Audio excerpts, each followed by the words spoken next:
Hello दोस्तों। तो कैसे हैं? आई होप कि आप लोग बहुत मस्त होंगे, स्वस्थ होंगे। तो आज हम लोग आए हैं एक शानदार टॉपिक का निपटारा करने वाले हैं जिसका नाम है सार्वगुणज सार्वगुणनखंड। और ये है गुणा वाला, ठीक है। इसमें गुणा निकालना है, सार्वगुणज निकालिए और फिर सार्वगुणनखंड निकालिए, फिर उन दोनों का गुणा करेंगे तो जो आंसर आएगा वही हम लोग का आंसर होगा इसमें, ठीक है। इसमें गुणा पूछा है और इसमें प्लस पूछ देता है, कभी माइनस पूछ देता है, कभी कर देता है कि भाग करो। और इसमें का अंतर वाला, योग वाला, माइनस वाला और प्लस वाला हम ऑलरेडी उसका वीडियो बनाकर अपने चैनल पर अपलोड कर दिया हूँ, जाकर वहाँ से आप लोग देख सकते हैं। और डिस्क्रिप्शन में उस वीडियो का लिंक भी है, ठीक है। तो पहले आप लोग इस वीडियो को देखिए, शानदार तरीक़ा से समझिए, फिर उसके बाद वो वाली वीडियो खाली टाइम में आप लोग बैठ कर देख लीजिएगा, ठीक है। तो ये जो क्वेश्चन है ना, ये कंपटीशन लेवल में भी पूछा जाता है, ठीक है। तो इसको हल्का मेहनत लीजिएगा, ठीक है। एकदम अच्छा तरीक़ा से पढ़िए। और आप लोग को बेसिक मैथ से, एकदम बेसिक मैथ से पूरा इस चैनल पर तैयारी करवाया जा रहा है, ठीक है। तो चैनल को सब्सक्राइब कर दीजिएगा, ठीक है। आप लोग के घर में चाहे छोटे बच्चों को चाहे किसी को अगर बेसिक से मैथ नहीं आता है ना, तो इसमें एलसीएम, एचसीएफ, जोड़ घटाना, गुणा भाग, दशमलव का ये सब टू ऑल एकदम बेसिक मैथ पूरा सिखाया जाता है। तो चैनल पर बने रहिए, ठीक है। और अपने दोस्तों को भी शेयर कर दीजिएगा ये वीडियो, ठीक है, जिसको सार्वगुणज और सार्वगुणनखंड नहीं आता है। तो चलिए हम इस क्वेश्चन से इस टॉपिक का निपटारा करने वाले हैं, ठीक है। क्वेश्चन बहुत अच्छा सा है, देखिए, ठीक है। क्वेश्चन क्या है? 25, 40, 60 का सबसे छोटा सार्वगुणज, सबसे छोटा सार्वगुणज। ये सार्वगुणज क्या है, इसी में लोग कन्फ्यूजन हो जाते हैं कि सार्वगुणज क्या होता है और सार्वगुणनखंड क्या होता है, ठीक है। तो सार्वगुणज क्या होता है? सबसे छोटा सार्वगुणज। आप लोग को सबसे छोटा पूछा है तो आप लोग को समझ में आ गया होगा कि एलसीएम इसमें निकालना है, ठीक है। आप लोग अगर एलसीएम वाली वीडियो नहीं देखें तो हमारे चैनल पर अपलोड है, वो भी जाकर देख सकते हैं, एलसीएम एचसीएफ की वीडियो, ठीक है। छोटा सार्वगुणज पूछेगा तो एलसीएम निकालना है, और बड़ा सार्वगुणनखंड पूछेगा तो आप लोग को एचसीएफ निकालना है। इसका फार्मूला, इसका डिफिनेशन तो आप लोग जानते ही हैं एचसीएफ का।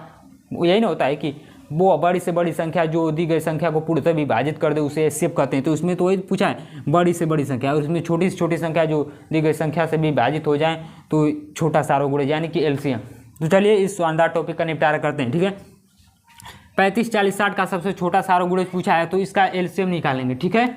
इसका एलसीएम निकालेंगे, ठीक है। तो एलसीएम निकाले 25, 40 और 60 का एलसीएम निकालना है। 25, 40,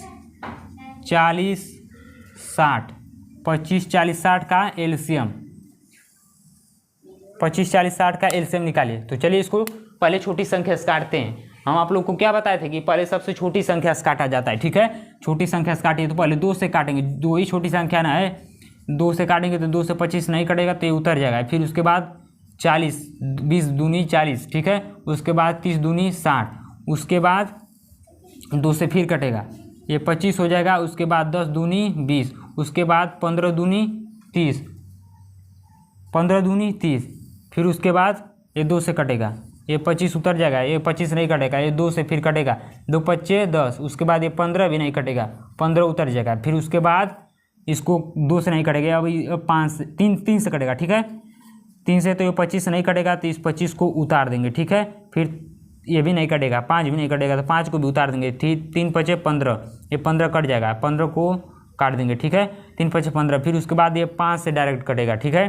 5 से, 5 पचे 25, फिर 5 एक कम 5, फिर ये 5 एक कम 5, ठीक है। अब ये फिर एक बार और 5 से कटेगा, 5 एक कम 5, और ये एक उतर जाएगा और ये एक उतर जाएगा। तो इसको पूरा हम काट दिए हैं।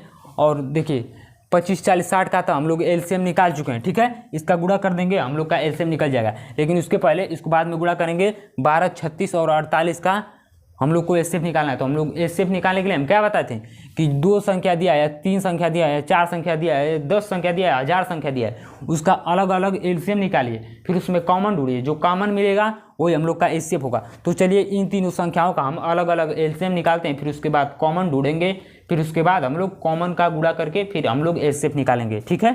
तो चलिए इसका हम लोग एचसीएफ निकालें। 12 का अलग एलसीएम लीजिए, 12 का एलसीएम अलग लीजिए, फिर 36 का एलसीएम लीजिए, फिर उसके बाद 48 का एलसीएम लीजिए, 48 का एलसीएम। तो इन सब का अलग अलग एलसीएम लीजिए,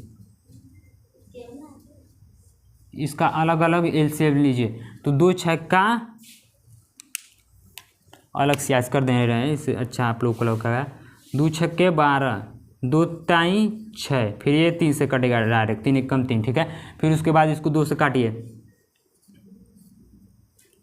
15, 3 18, 18 दूनी 36, फिर 2 9 18, फिर उसके बाद ये 3 से कटेगा, 3 3 9, फिर इसके बाद ये 3 से कटेगा, 3 एक कम 3, फिर उसको अब इसको काटिए 2 को 48 को, 2 दूनी 4, 2 चौके 8, 24 दूनी 48, 2 एक कम 2, 2 दूनी 4, ठीक है। अगर आप लोग को ऐसे में स्टेप नहीं निकालना आता है ना, तो उसका वीडियो मैं अपने चैनल पर अपलोड कर दिया हूँ, जाकर देख लीजिएगा, डिस्क्रिप्शन में उसका लिंक भी है, ठीक है। फिर ये 2 से 2 छक्का 12, एकदम ऐसे में स्टेप निकाल में एकदम स्मार्ट हो जाएंगे आप लोग, ठीक है। 2 ताई 6, फिर इसको अब 3 से काटेंगे, 2 से नहीं काटेंगे, 3 एकम 3। अब इस देखिए इन तीनों संख्याओं का अलग अलग हम लोग एलसीएम निकाल दिए हैं। अब इसका कॉमन ढूंढेंगे। कॉमन ढूंढने के लिए हम लोग क्या करेंगे, इसको पहले गुणा में वहाँ पर लिखेंगे, फिर कॉमन ढूंढने में आसानी रहेगा। इसको पहले ये जो हम लोग एलसीएम निकालें तो जो संख्या है उसको पहले इधर साइड में कर लेंगे, तो हम लोग को एलसीएम निकालने में आसानी रहेगा, एलसीएम निकालने में, कॉमन ढूंढने में, ठीक है। तो इसको यहाँ पर लिखिए। तो इसमें क्या है, 2 2 3 है, 2 2 3। और इसमें 36 में क्या है, 2 गुणे 3 गुणे 3। और इसमें 48 में क्या है, 2 गुणे 2 गुणे 2 गुणे 2 गुणे 3, ठीक है, 2 गुणे 3। अब हम लोग इसमें कॉमन ढूंढेंगे। तो कॉमन क्या आ रहा है आप लोग को, इसमें कॉमन ये लग रहा है कि ये तीनों में 2 2 है। फिर इसमें भी एक कॉमन लग रहा है कि ये तीनों में 2 2 है। फिर उसके बाद 3 इसमें है, 3 इसमें, इसमें 2 है तो नहीं होगा, इसमें 3 है, इसमें 2 है, इसमें कुछ है ये नहीं, इसमें खाली 3 है, कुछ है ये नहीं है। तो एक और कॉमन मिला, देखिए इसमें भी 3 है, इसमें भी 3 है, इसमें भी 3 है, एक और कॉमन हो रहा है, ठीक है। तो टोटल हम लोग का कितनी संख्या कॉमन हो गई, 3 संख्या। अब इन तीनों संख्याओं का हम लोग गुणा करेंगे तो हम लोग का एचसीएफ निकल जाएगा। तो चलिए गुणा करते हैं। तो पहले क्या कॉमन आया है, 2, फिर उसके बाद 2 कॉमन आया है, फिर उसके बाद 3 कॉमन आया है। इसका गुणा करिए, 2 दूनी 4, 4 ताई 12, 2 दूनी 4, 4 ताई 12, 12 हम लोग का क्या आ गया, 12 हम लोग का एचसीएफ आ गया, 12 हम लोग का एचसीएफ आ गया, ठीक है। और एलसीएम ये जो आया है अब इसको गुणा करिए, ठीक है। ये रहा एचसीएफ का हिसाब, एचसीएफ का हिसाब है और ये एलसीएम का हिसाब है।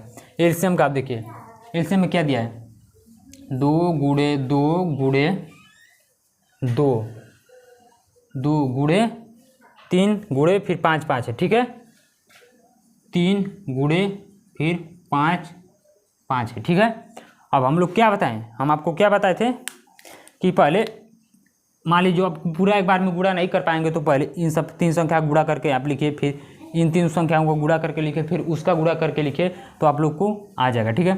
तो 2 दूनी 4, 4 दूनी 8, 8 त्रिके 24, 8 त्रिके 24, यहाँ तक तो हम लोग निपटा दिए। उसके बाद गुणा, फिर 5 पचे 25, 5 पचे 25। अब कितना आसान रहेगा, अब इसका गुणा करिए, जो आएगा उसको हम लोग लिख देंगे, वही हम लोग का एलसीएम हो जाएगा। तो इसको हम यहाँ पर गुणा करके दिखा रहे हैं कैसे गुणा करते हैं, ठीक है। क्या 24 और 25 का गुणा करना है ना, 24 और 25 का गुणा करना है, ठीक है। 4 पचे 20, कितना बचा, 2 2, 5 दूनी 10, 10 दू 12, फिर 2 चौका 8, 2 दूनी 4, ये 0 8 2 10, 10 को 0 हासिल 1, 4 1 5 1 6, कितना हम लोग का आ गया, 600 आया है।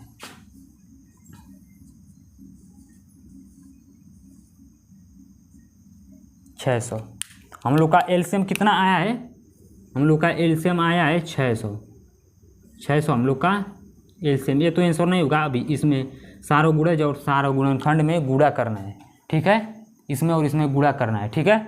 तो गुणा करेंगे क्या, सारों गुणज, सारों गुणज, फिर उसके बाद गुणा, फिर इसके बाद सारों गुणनखंड क्या है, सारों गुणनखंड, सारों गुणज और सारों गुणनखंड हम लोग यही तो निकालें। ये हम लोग का क्या हो गया, ये हम लोग का निकला है सारों गुणज, नहीं ये हम लोग का सारों गुणज निकला है और ये निकला है सारों गुणनखंड। अब इन्हीं दोनों को गुणा करना है ना, यहाँ पर यहाँ क्या पूछा था, सबसे छोटा सारों गुणज गुणे सबसे बड़ा सारों गुणनखंड। तो हम लोग सारों गुणज और सारों गुणनखंड निकाले हैं, तो वही यहाँ पर गुणा कर देंगे तो हम लोग का आंसर आ जाएगा। तो हम लोग का सारों गुणज क्या है, सारों गुणज हम लोग का आया है 600, सारोगुणज कितना आया है हम लोग का, सारोगुणज आया है 600 यानी कि एलसीएम। फिर उसके बाद गुणा, फिर सारोगुणनखंड कितना आया है, सारोगुणनखंड 12 आया है। अब इस दोनों का गुणा करना है तो हम लोग का आंसर आ जाएगा। ठीक है, वैसे 12 छक 72, 12 छक 72 और ये 00, हम लोग का कितना आंसर आ गया, हम लोग का आंसर आ गया 7200। ठीक है, 7200। 12 छक 72 और ये 00, हम लोग का आंसर आ गया 7200। ये हम लोग का टोटल फाइनली आंसर ये है हम लोग का 7200। तो आई होप कि ये वीडियो बहुत अच्छा से आप लोग को समझ में आया होगा। अगर चैनल पर नए तो चैनल को सब्सक्राइब कर दीजिए और बेल आइकन की घंटी को ऑल पर क्लिक कर दीजिए, ताकि मैं जब भी नई वीडियो अपलोड करूं तो सबसे पहले नोटिफिकेशन आप तक पहुंचे। अगर वीडियो अच्छा लगा हो तो वीडियो को लाइक कर दीजिए और अपने दोस्तों को भी ये शेयर कर दीजिए जिसको सारोगुणज और सारोगुणनखंड निकालना नहीं आता है। तो ठीक है, तो मिलते हैं नेक्स्ट वीडियो में। All the best. स्क्रीनशॉट लेना हो तो ले लीजिए। ठीक है।